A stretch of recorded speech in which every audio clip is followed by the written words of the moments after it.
Israel যেন গাজা শহরে রূপ নিয়েছে। ভয়ে ইসরায়েলিদের পালাতে বলল ইসরায়েলি সেনাবাহিনী। আবার ইসরায়েলও সমানতালে বিমান ও স্থল অভিযান চালিয়ে যাচ্ছে ইরানে।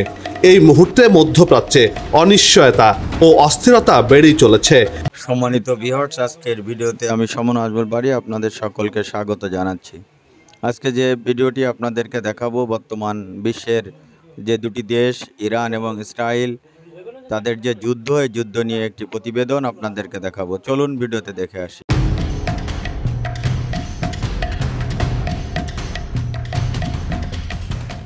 সুপ্রিয় দর্শক, স্বাগত জানাচ্ছি। টানা কয়েকদিন ধরে ইরান ও ইসরায়েলের হামলা পাল্টা হামলায় উত্তপ্ত হয়ে উঠেছে মধ্যপ্রাচ্য। ভেঙে পড়েছে ইসরায়েলের অহংকার আয়রন ডোম। রাত জুড়ে ক্ষেপণাস্ত্র হামলা চালিয়েছে ইরান। ইরানের মিসাইল তাণ্ডবে ইসরায়েল যেন গাজা শহরে রূপ নিয়েছে। ভয়ে ইসরায়েলিদের পালাতে বলল ইসরায়েলি সেনাবাহিনী।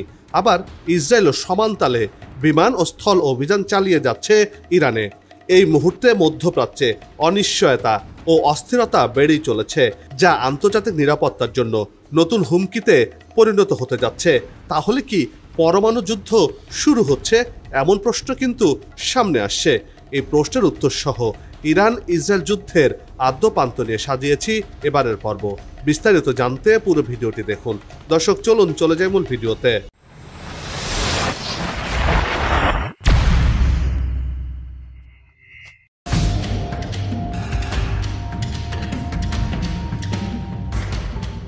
রাত হলেই যেন শত শত মিসাইল ধেয়ে আসতে শুরু করে ইসরায়েলের দিকে। মুহূর্তে ইসরায়েলের আকাশ আগুনের গোলায় পরিণত হয়। অন্ধকার ভেদ করে আগুন জ্বলে ওঠে। ইসরায়েল জুড়ে বাজতে শুরু করে সতর্ক সংকেত, সাইরেন, আর মাইক থেকে ঘোষণা আসছে জীবন বাঁচাতে পালিয়ে যাওয়ার। আর এতেই আতঙ্কিত হয়ে জীবন হাতে নিয়ে দিক বিদিক ছোটাছুটি করছেন ইসরায়েলিরা।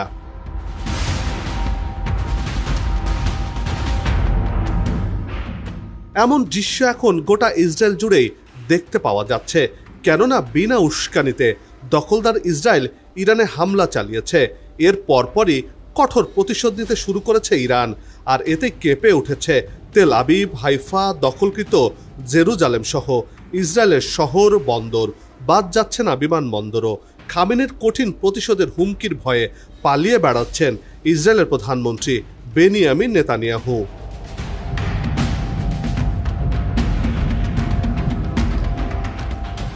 দিনের আলোয় যেখানে প্রাণের সঞ্চার হতো, কিংবা রাত নামলে ঝলমল করে উঠত রং বেরঙের বাতিগুলো, সেখানে এখন শুধুই ধ্বংসের ছাপ।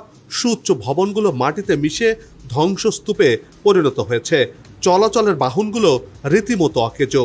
এই শহরে গড়ে ওঠা ইট, পাথর, সিমেন্টের অবকাঠামোগুলো মুহূর্তে গুড়িয়ে দিয়েছে ইরানের মিসাইল। এ যেন গাজার ছায়া ফিরে এসেছে ইসরায়েলে। গাজাবাসীকে যে পরিণতির দিকে ঠেলে দিয়েছিল বেনিয়ামিন নেতানিয়াহু, ঠিক একই পরিণতি ভোগ করতে হলো ইসরায়েলিদেরকেও। এ যেন সৃষ্টিকর্তার এক বিশেষ খেলা।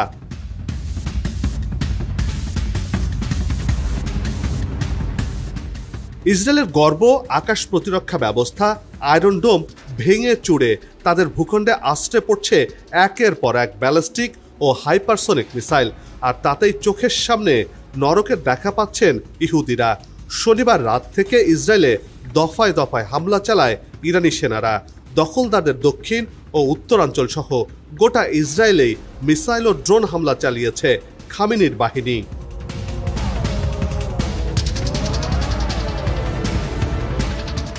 বার্তা সংস্থা রয়টার্সে প্রকাশিত ড্রোন ফুটেজে দেখা গেছে ইসরায়েলের প্রধান শহর তেল আবিবের দক্ষিণে বাতিয়ামে ভয়াবহ হামলা করেছে ইরান।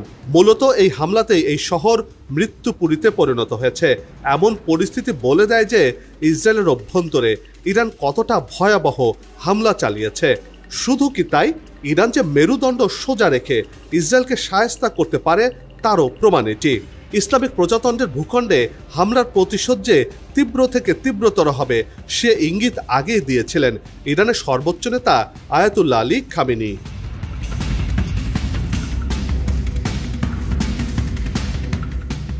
আত্মরক্ষার অংশ হিসেবে ইসরায়েলের বন্দরনগরী হাইফা, তেল আবিব ও নেগেভ বিমান ঘাঁটিতে নবম দফায় অন্তত 30টি ও কারো কারো মতে 50টি হাইপারসনিক ব্যালিস্টিক ক্ষেপণাস্ত্র নিক্ষেপ করেছে ইরান।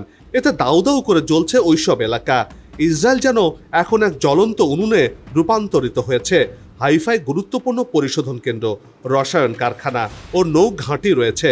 অপরদিকে নেগেভ মরুভূমিতে রয়েছে দিমনো পারমাণবিক কেন্দ্র ও গোপন ঘাঁটি, আর কিরিয়াত গাতেতে রয়েছে গুরুত্বপূর্ণ অর্ধপরিবাহী কারখানা, যা দেশটির সামরিক সরঞ্জামে ব্যবহার করা হয়।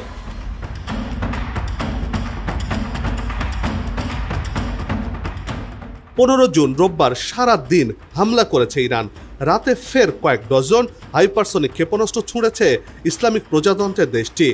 ইসরায়েলি উদ্ধারকারী সংস্থা জাকা জানিয়েছে সেখানকার একটি ভবন মিসাইলের আঘাতে ক্ষতিগ্রস্ত হয়েছে। আনাদোলু এজেন্সির এক ভিডিওতে শহরে বিস্ফোরণের দৃশ্য ধরা পড়ে। এতে হাইফার আকাশ থেকে ধোঁয়া বের হতে দেখা যায়।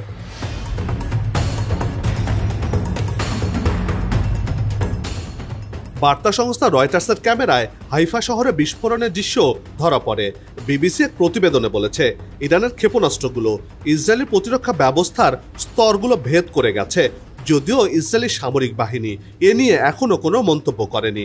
প্রতিবেদনে আরও বলা হয়, জেরুজালেম ও তেল আবিবের রাতের আকাশে বিস্ফোরণের শব্দ শোনা যাচ্ছে, কারণ আয়রন ডোম ইরান থেকে আসা ক্ষেপণাস্ত্রগুলোকে প্রতিহত করার চেষ্টা করছে।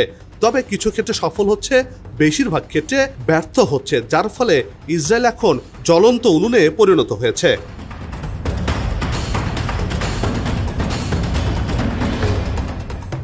15 জুন রবিবার ইসরায়েলের স্থানীয় সময় রাতে ইরানের চালানো ক্ষেপণাস্ত্র তেল আবিবের বেন গুরিয়ন বিমানবন্দরে সরাসরি আঘাত হেনেছে বলে জানা গেছে। ইরানের সংবাদ সংস্থা মেহের নিউজ এ তথ্য জানিয়েছে। বেন গুরিয়ন বিমানবন্দরে ইরান হামলা করেছে কিনা এ বিষয়ে কোনো মন্তব্য করেনি ইসরায়েলি বাহিনী। তবে এর আগেও এই বেন গুরিয়ন বিমানবন্দরে হুতি বাহিনী একের পর এক হামলা করেছে, তাতে বেশ ক্ষতিগ্রস্ত হয়েছে এই বিমানবন্দরটি।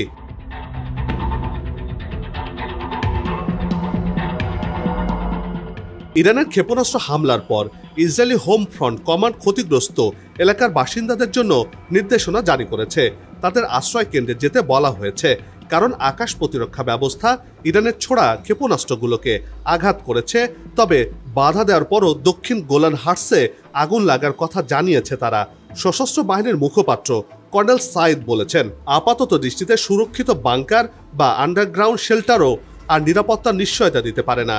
এ কারণে ইসরায়েলিদেরকে পালিয়ে যেতে বলা হয়েছে বলে একটি সূত্র নিশ্চিত করেছে।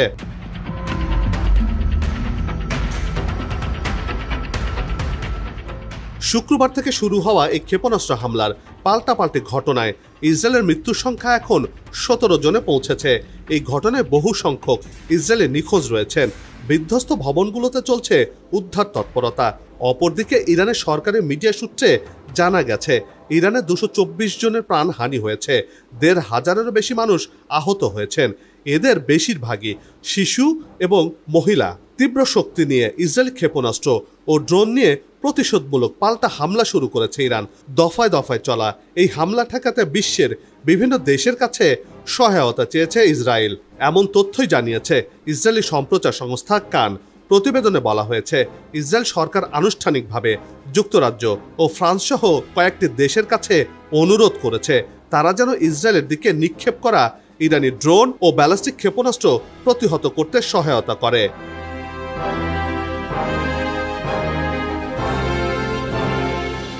কান আরও জানিয়েছে যুক্তরাজ্য এরই মধ্যে ইসরায়েলের অনুরোধের জবাবে সহায়তা দিচ্ছে। জার্মানির চ্যান্সেলর ফ্রিডরিখ মের্জ জানিয়েছেন ইসরায়েল জার্মানির কাছে দমকল সরঞ্জাম চেয়েছে এবং যা দ্রুতই সরবরাহের কাজ শুরু করা হবে। তিনি হুঁশিয়ারি দিয়ে বলেন, এই যুদ্ধ যাতে আরও বিস্তৃত না হয় তা নিশ্চিত করতে হবে এবং ইরান যেন ইসরায়েলি নাগরিকদের ওপর হামলা বন্ধ করে।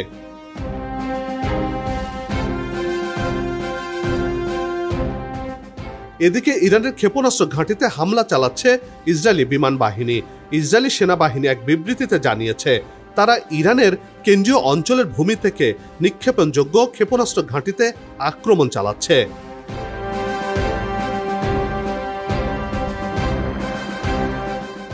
এবার ইয়েমেনের হুতি বিদ্রোহীরাও দখলদার দেশটিতে হামলার হুমকি দিয়েছে। ইরান সমর্থিত ইয়েমেনের হুতি সশস্ত্র গোষ্ঠী যে কোনো সময় ইসরায়েলে মিসাইল হামলা চালাতে পারে। এক্ষেত্রে তারা তেহরানের সঙ্গে সমন্বয় করে যৌথ হামলা চালাতে পারে বলে জানা গেছে। 16 জুন সোমবার ভোরে নাম প্রকাশে অনিচ্ছুক বেশ কিছু সূত্রের বরাত দিয়ে ইসরায়েলি সংবাদ মাধ্যম টাইমস অফ ইসরায়েলে খবর দিয়েছে। যদিও হুতি বিদ্রোহীরা এখন পর্যন্ত এ বিষয়ে সরাসরি কোনো মন্তব্য করেনি। নেতানিয়াহু সরকারের বিরুদ্ধে প্রতিশোধ নিতে এখন হামাস যদি ইসরায়েলে হামলা চালায় তাহলে বিপদ আরো বড় আকার ধারণ করবে বলেই মনে করছেন সমরবোদ্ধারা। তারা আশঙ্কা করছেন ইরানকে সমর্থন করে হুতি হামাস ইরাকের মিলিশিয়া বাহিনী ইসরায়েলে হামলা করে তাহলে ইসরায়েল নিশ্চিহ্ন হয়ে যেতে পারে বলেই মনে করছেন তারা।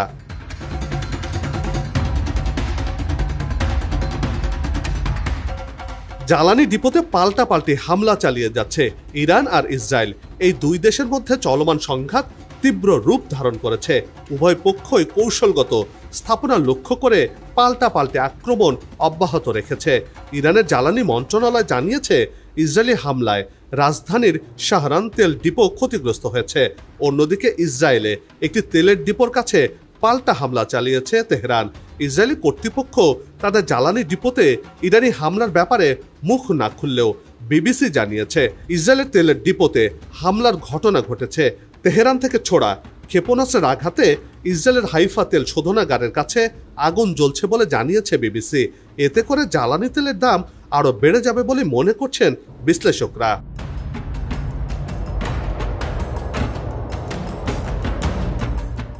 অন্যদিকে ইসরায়েল ইরানের পারমাণবিক কর্মসূচির বিষয়ে গভীর উদ্বেগ প্রকাশ করা হচ্ছে। ইস্পাহানে ইরানের পারমাণবিক স্থাপনায় ইসরায়েলের হামলা এই ঝুঁকির মাত্রাকে বাড়িয়ে দিয়েছে।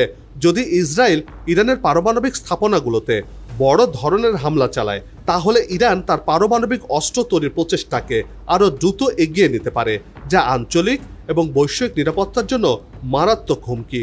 বিশেষজ্ঞরা আশঙ্কা করছেন ইসরায়েল ব্যর্থ হলে ইরানকে পারমাণবিক অস্ত্র তৈরিতে আরও উদ্বুদ্ধ করতে পারে, আর তখন যুদ্ধ নতুন করে মোড় নিতে পারে। এমনকি এই যুদ্ধে পরমাণু অস্ত্রের ব্যবহারও দেখা যেতে পারে বলে মনে করছেন অনেক বিশ্লেষক।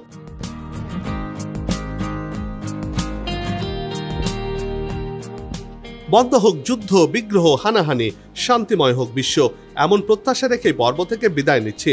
তবে যাবার আগে সে একই অনুরোধ, যেখানে সেখানে ময়লা আবর্জনা ফেলবেন না, পরিবেশের ক্ষতি করবেন না, অযথা হর্ন বাজাবেন না, আপনার দেশে সৌন্দর্য রক্ষায় পোস্টার লাগানো থেকে বিরত থাকুন। যদি চ্যানেলটিতে নতুন হয়ে থাকেন, ভিডিওটি ভালো লাগে তাহলে চ্যানেলটি সাবস্ক্রাইব করে ভালোবাসায় আবদ্ধ করবেন। ভালো লাগা না লাগার বিষয়টি কমেন্টে লিখে জানাবেন। কি ধরনের ভিডিও দেখতে চান তাও জানানোর অনুরোধ রইল। আগামীতে আবারও হাজির হব নতুন কোনো খবরের বিশ্লেষণ নিয়ে। নিজে ভালো থাকুন, দেশকে ভালো রাখুন আর আমাদের সাথেই থাকুন। ধন্যবাদ।